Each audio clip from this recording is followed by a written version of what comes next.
Assalamualaikum warahmatullahi wabarakatuh. Alhamdulillahi rabbil alamin. Segala puji hanya milik Allah subhanahu wa ta'ala yang telah melimpahkan nikmat iman, Islam, dan kesempatan kepada kita untuk terus menuntut ilmu agama. Shalawat serta salam semoga senantiasa tercurah kepada Nabi Muhammad sallallahu alaihi wasallam, keluarga beliau, para sahabat, dan seluruh umat yang mengikuti petunjuk beliau hingga hari kiamat. Saudaraku yang dirahmati Allah, di tengah masyarakat sering muncul pertanyaan yang menjadi perbincangan.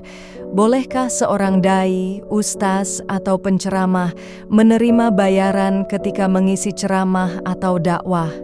Sebagian orang beranggapan bahwa dakwah harus dilakukan tanpa meminta imbalan sedikit pun.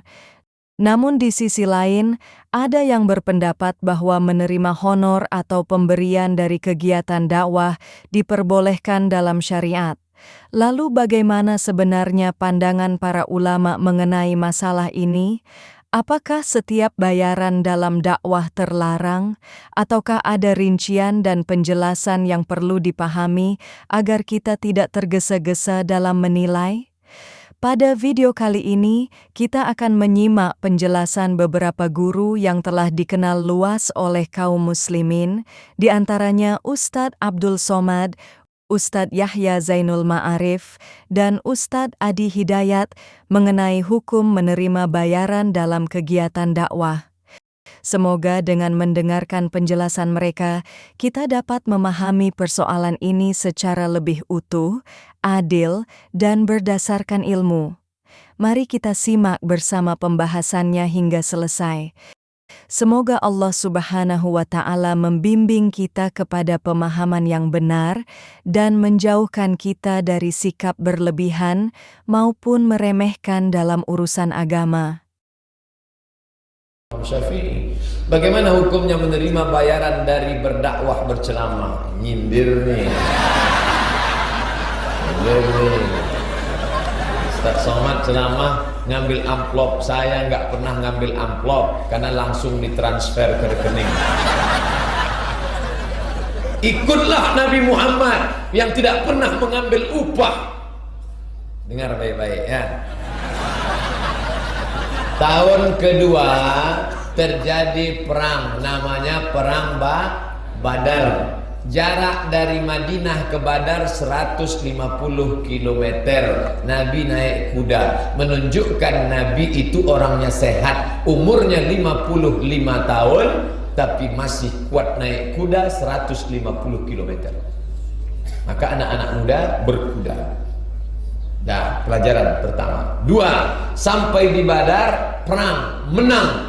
Berapa dapat harta rampasan perang? La taqillu an khamsina alfi dinarin zahabiyin, kata Syekh Safiur Rahman Al-Mubarak Furi dalam kitab Ar-Rahiq Al-Maktum. Buku ini pemenang Nobel sejarah Nabi, dapat penghargaan dari Saudi Arabia. 50.000 keping uang emas dapat perang Badar.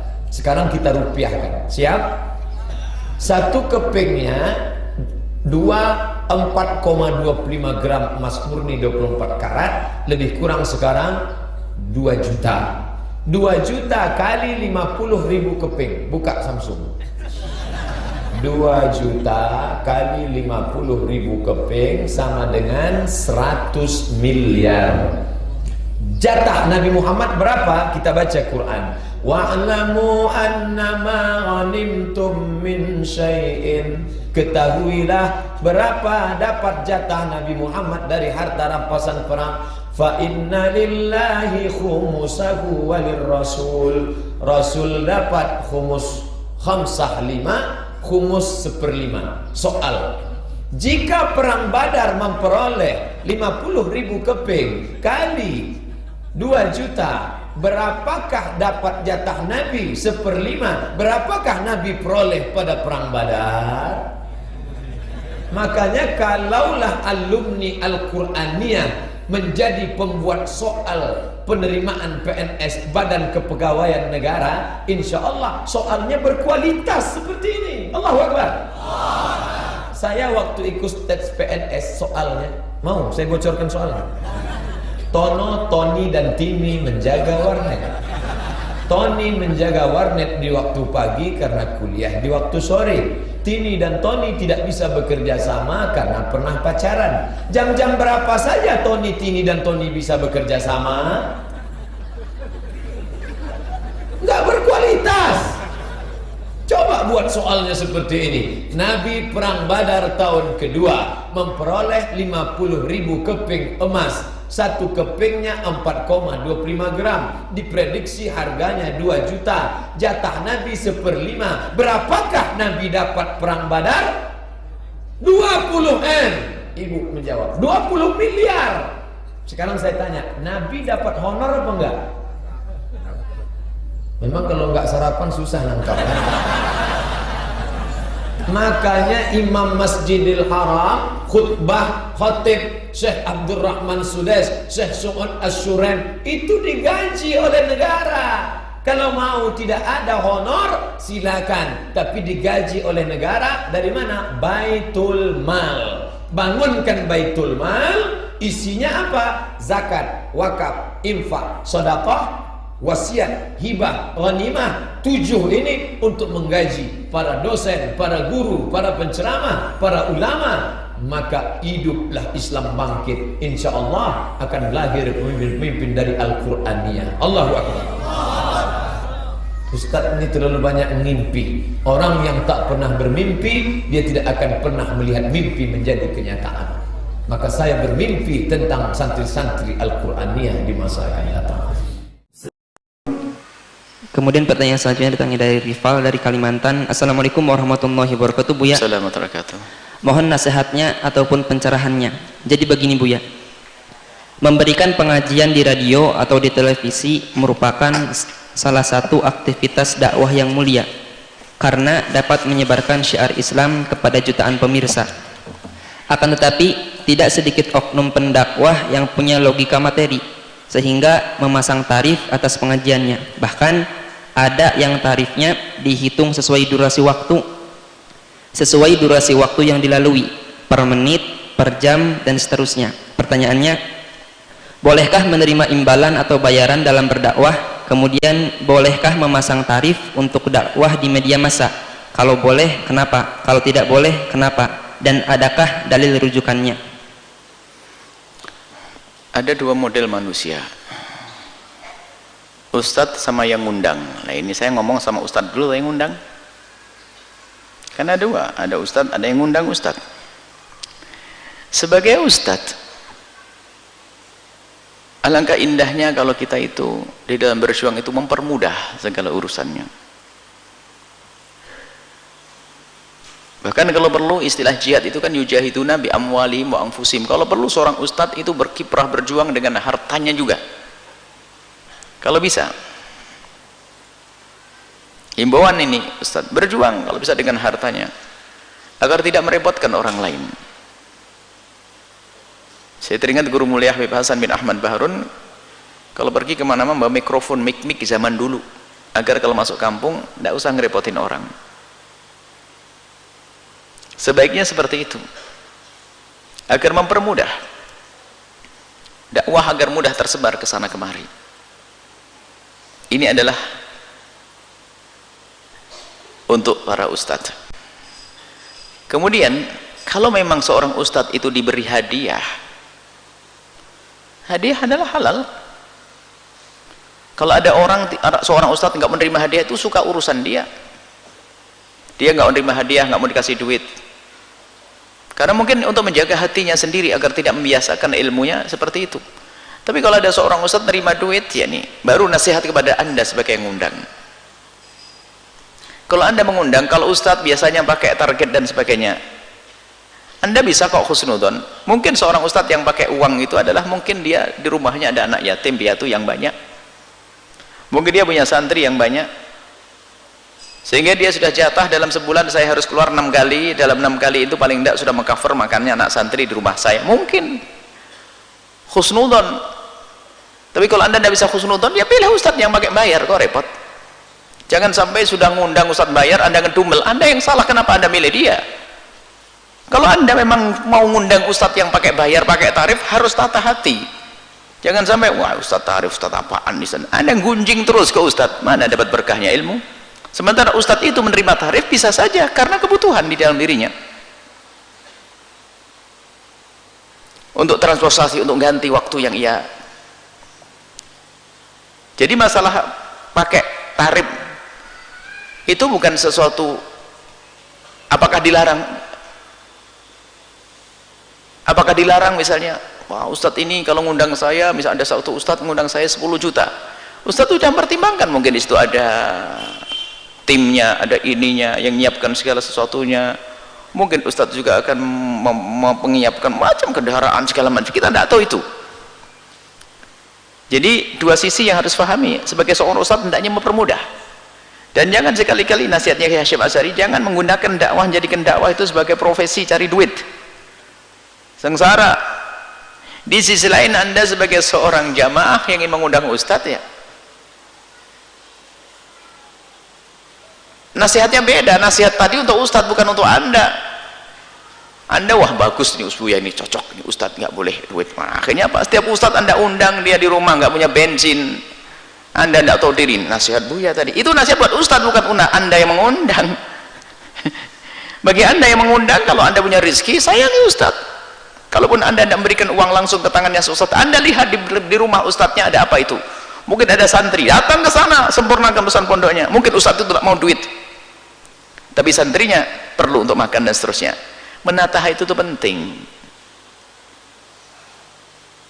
Jangan mengundang satu ustadz pakai tarif, setelah itu ngedumel. Loh, kenapa anda milih dia? Karena ustadz dijakan banyak. Ini aku jangan cari penyakit deh. Nah, inilah husnudon yang harus kita bangun, ya. Kalau ada ustadz pakai tarif dan sebagainya, apalagi kalau di televisi setiap saat tayang dan sebagainya. Dan kadang memang kalau urusan televisi dan sebagainya memang ada target, ada memang di situ sudah ada disiapkan apa namanya, ya, dialokasikan dana untuk ustadz yang datang, sehingga ustadz harus pakai tanda tangan sebagainya, yang cukup ribet itu, ya. Ustadz tanda tangan 1, 2, 3, nanti nerima duit dan sebagainya. Masya Allah. Ada sebagian ustadz yang nggak nyaman dengan cara semacam itu.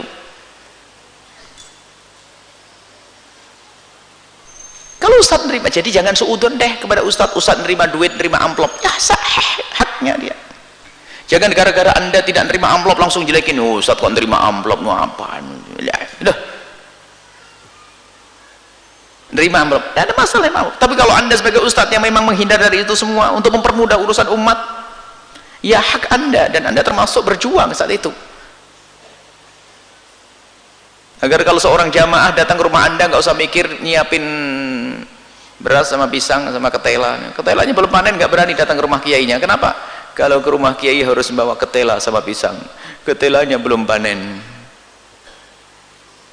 Ada kan biasa bawaan kiai ini, assalamualaikum, depannya waalaikumsalam. Apakah salah? Ya nggak salah. Kebiasaan seorang murid yang mencintai guru. Tapi ada sebagian guru yang nggak mau, mungkin untuk permudah, biar orang datang dengan tangan kosong pun lego, nyaman, tidak repot. Ini cara masing-masing. Pokoknya gini loh deh, jangan suudon deh. Ustadz terima tarif, kita khusnudon, mungkin di belakang ada yang ditanggung banyak, itu selesai. Tapi kita sebagai seorang murid misalnya, ya jangan pelit-pelit dong sama guru kita. Dan di saat kita sebagai seorang ustadz dong, kalau bisa ustadz yang memberi. Kalau di bulan Ramadan begini, saya teringat guru mulia Al-Habib Salim bin Abdullah Syatiri yang baru wafat. Itu antara duhur dengan asar itu sudah nunggu, karena asar itu majelis di Masjid Jami'. Pengajian setelah sholat asar langsung sampai menjelang buka, kayak jam begini persis. Itu antara waktu duhur, beliau sudah duhur dengan asar sudah ada di masjid.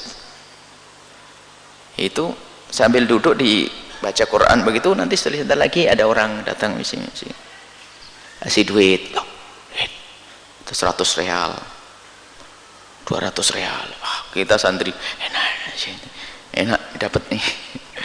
Jadi beliau memberi. Saya lihat orang-orang ulama kok memberi indah kalau bisa memberi. Nah, ini jadi kuncinya husnudon, ya. Kalau anda ketemu ustadz pasang tarif, ya daripada anda ngedumel, jangan undang dia dong. Masih ada yang lainnya sudah ngundang ngedumel, nih apa itu, ya? husnudzon. Tapi sisi lain sebagai ustadz hendaknya mempermudah urusan dakwah. Wallahu a'lam bissawab. Di antara catatan-catatan yang didokumentasikan oleh para ulama terkait dengan aspek pencarian guru yang baik dari pengalaman Imam Hasan al-Basri, dicantumkanlah kemudian oleh para ulama, dikutip oleh ulama setelahnya, dan Hadratus Syekh Muhammad Hashim bin Asy'ari mengambil satu bagian catatan itu, dituangkan dalam kitabnya, dan ini yang tadi kita bacakan. Apa kata Imam Al-Hasan al-Basri, sosok yang diasuh oleh istri Nabi sallallahu alaihi wasallam, sosok yang diasuh oleh para sahabat, didoakan oleh para sahabat, didoakan oleh Umar bin Khattab radhiyallahu taala anhu. Di antara wasiat atau pesan kuat beliau bagi para penuntut ilmu yang ingin mencari guru, perhatikan kalimat berikut. Qala, beliau menyampaikan, uqubatul ilmi, sungguh hukuman bagi ilmu itu, mautul qalbi, ialah wafatnya hati, matinya hati. Nah, jadi ada nestapa ilmu yang nestapa, ilmu yang terhukum, ya, punya ilmu tapi terhukum. Awas tuh. Jadi ada ustad, ada kiai dalam tanda petik ya, ada habib dalam tanda petik, para pengajar, nih guru-guru di sekolah juga masuk nih. Awas, hati-hati ya. Pokoknya yang dititipi ilmu buat ngajar. Ada yang hatinya mati, yang ilmunya terhukum. Dia punya ilmu, ngajar, tapi hatinya mati, ilmunya terhukum. Nah, ini kurang layak untuk diambil ilmunya. Kurang layak untuk diambil ilmunya. Apa yang dimaksud dengan matinya qalbu itu sehingga ilmunya terhukum? Faqila lahu ma mautul qalbi, maka dikatakan pada beliau, ditanyakan, apa yang dimaksud dengan matinya hati dari seorang pengajar ilmu itu? Qala, beliau menjawab, talabud dunya bi'amalil akhirah. Talabud dunya, yaitu kondisi hati yang menuntut dunia, bi'amalil akhirah, dengan menampakkan amalan akhirat. Yaitu munculnya ustad-ustad, guru-guru, para kiai, dalam tanda petik ya, saya kasih petikan itu karena nama ini sejatinya tidak layak dengan apa yang disampaikan dalam keterangan ini ya. Para ustad, para guru, para habib, para kiai, misal dalam tanda petik mautul qalbi, yang hatinya mati, ilmunya terhukum, karena ternyata orientasi mengajarnya itu bukan mencari akhirat, menuntut dunia. Cuma yang ditampakkan amalan akhirat. Kayaknya ngajar Quran, tapi ternyata yang dicari tarifnya. Ustadz, ini nanti mau ada akad nikah nih, bisa nggak Ustadz ngaji? Boleh ya. Cuma asal tahu aja ya, saya kan berangkat dari situ ya, ada bensinnya. Jam sekian kan saya nggak sarapan juga lah gitu ya, 2 digit lah. Udah pakai begitu tuh. Ini mautul qalbi nih. Ya. Nanti ngajinya cuman kedengaran suara gelombang-gelombangnya aja tuh. Echonya tinggi, naik turun. Tapi yang dicari apa? Dunianya. Ya, tidak semua begitu. Ini cuma ditandai aja. Kalau ada yang begitu, hatinya mati. Maka nanti bacaannya nggak sampai ke jiwa. Apalagi ke pengantin. Ya, pengantin mikirnya cepat akad aja nanti tuh. Ya, sama. Nah, ini pengajar demikian. Jadi kalau di sekolah-sekolah Islam, murid-muridnya tidak berkembang baik, coba cek gurunya. Cek pengelolanya, niatnya benar nggak bikin sekolah itu? Ada nama Islamnya loh, dihisab itu. Hisab di hari kiamat. Anaknya berislam nggak tuh anak didiknya? Jangan-jangan SPP-nya aja makin besar. Jangan-jangan guru yang datang pun datangnya mencari amplopnya saja. Ngajar di mana? Sekian. Gajinya berapa? Tuh. Sementara dia yakin rezeki sudah diatur oleh Allah. Ya, ini saya tidak bicara di level biasa, saya level pengajar. Bicaranya di level pengajar. kalau sudah orientasi gurunya, ustadznya, pengajarnya hanya mencari dunia, maka ilmunya tidak akan berkah. Itu yang tidak memberikan pengaruh ke hati, ke jiwa-jiwa anak didiknya. Coba cek sekolah itu. Sholatnya bagaimana anak-anak itu? Kenal Allah enggak? Ngajinya bagaimana? Jadi kalau ada perkembangan anak tidak seperti yang diharapkan, yang dicek pertama kali bukan keadaan anaknya. Yang pertama, coba bagaimana cara guru mengajarnya. Bagaimana niatnya. Ustadz juga sama di masjid-masjid ini. Ya. Coba lihat berapa keberkahan yang bisa diberikan oleh Allah kepada murid-muridnya. Salah satu yang harus penting untuk diupayakan adalah ini, mengembalikan niat kepada amal akhirah wa talabul akhirah. Ini. Nah, jadi kalau misalnya Anda menemukan orang-orang yang mengajar belum apa-apa bicaranya sudah dunia, itu hatinya sudah mati. Ilmunya terhukum. Bagaimana Anda bisa belajar dari sosok yang ilmunya pun terhukum? Hatinya mati. Tapi yang ditampilkan tuh performansnya seperti akhirat. Pakaiannya pakaian akhirat, bicaranya tentang akhirat. Padahal di hatinya pencarian dunia. Nah, inilah yang diingatkan tadi dari imam kita saat bacaan di Asy-Syu'ara tadi, ayat 128 sampai 145 tadi. Allah. Ya. Idz qala lahum akhuhum salihun ala tattaqun. Ya. Sampai ke kalimat yang sangat indah sekali. Wa ma as'alukum alaihi min ajrin in ajriya illa ala rabbil alamin. Itu manhajnya para nabi, para rasul. Aku kalau ngajar, acuan utamaku tuh bukan upah, bukan honor, bukan gaji dari kalian. Karena honorku sudah ditetapkan oleh Allah. Gajiku sudah diatur oleh Allah. Yang ditugaskan kepadaku hanya menyampaikan. Fadzakir innama anta mudzakir. Yang suka baca Yasin tuh, kan manhaj para nabi, rasul, diteruskan pada orang-orang soleh yang baca Yasin tuh. Ayat 20 sampai 21 itu. Masih ingat gak? Di halaman 441 tuh, paling kanan di pertengahan. Ya. Coba lihat tuh. Waja'a min aqsal madinati rajulun yas'a qala ya qaumi ittabi'ul mursalin. Teruskan, ittabi'u man la yas'alukum ajran wa hum muhtadun. Datang sosok orang dari jauh untuk mengingatkan masyarakat pada pola hidup yang tidak sehat. Susah diingatkan orang yang baik-baik, yang lurus-lurus, tapi hobinya memang kadang-kadang ngundang orang-orang tapi nggak jelas. Cuma buat tertawa kadang-kadang. Cuma buat pamer bahwa saya bisa ngundang si fulan, buat rame gitu kan. Maka diberikan standar. Ya qaumi ittabi'ul mursalin. Ya kaumku, ikutilah orang-orang yang diutus ini, sosok-sosok yang diutus ini. Ya, siapa tipikal orang yang diutus ini? Ittabi'u man la yas'alukum ajra. Kalau Anda ingin belajar, ingin ikut, bukan cuma ikut menuntut ilmunya, tapi menuntut akhlaknya, menuntut kepribadiannya, mengamalkan amal soleh yang bisa Anda teladani itu. Coba cari man la yas'alukum ajra. Orang yang sedang mengajar pun dia tidak pernah kepikiran tentang materi duniawi. Yang dia pikirkan bagaimana Allah ridha, yang dia pikirkan bagaimana ilmu sampai, yang dia pikirkan bagaimana amal bisa terawat. Wahum muhtadun. Orang inilah yang mendapatkan petunjuk dari Allah Subhanahu wa taala.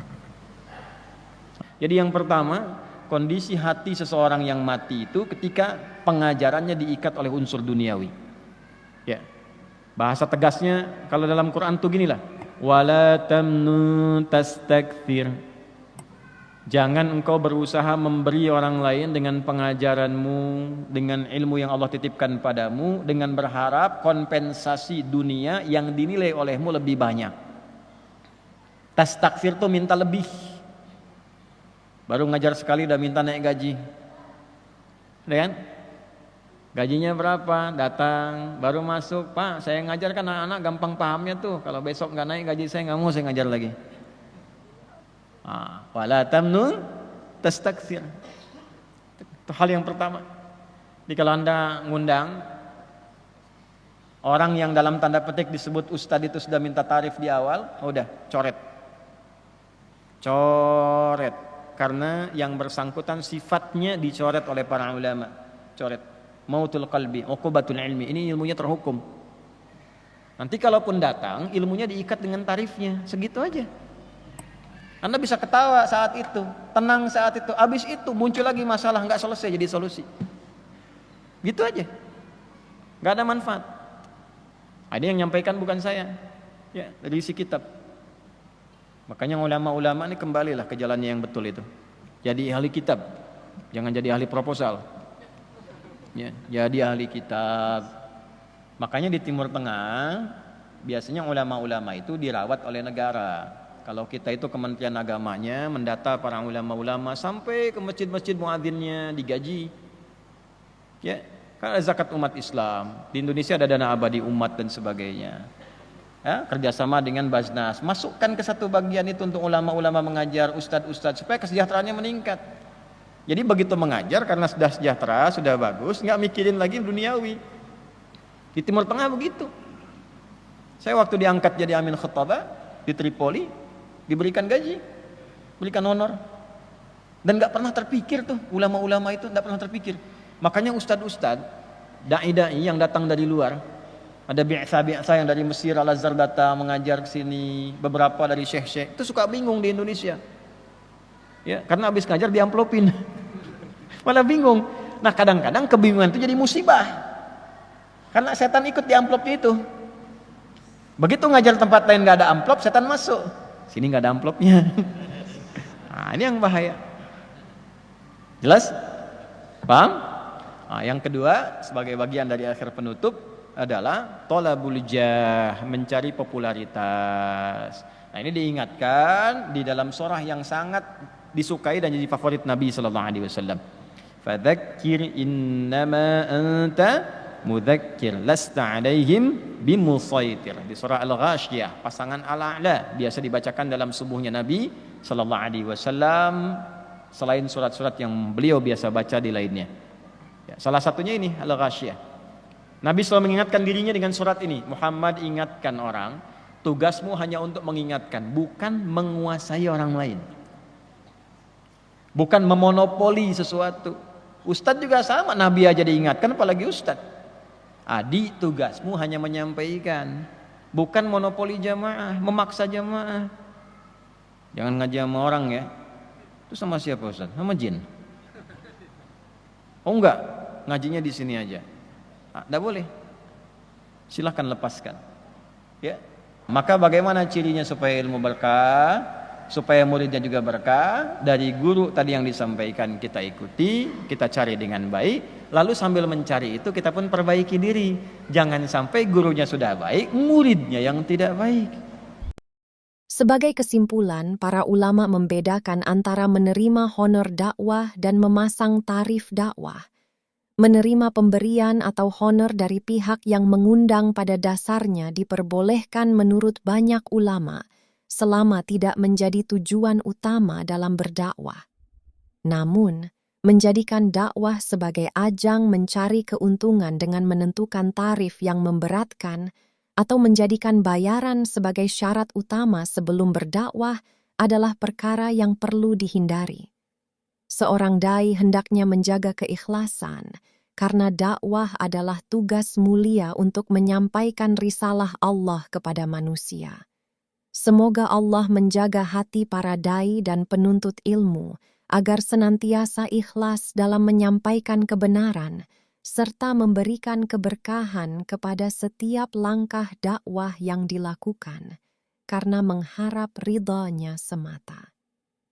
Wassalamualaikum warahmatullahi wabarakatuh.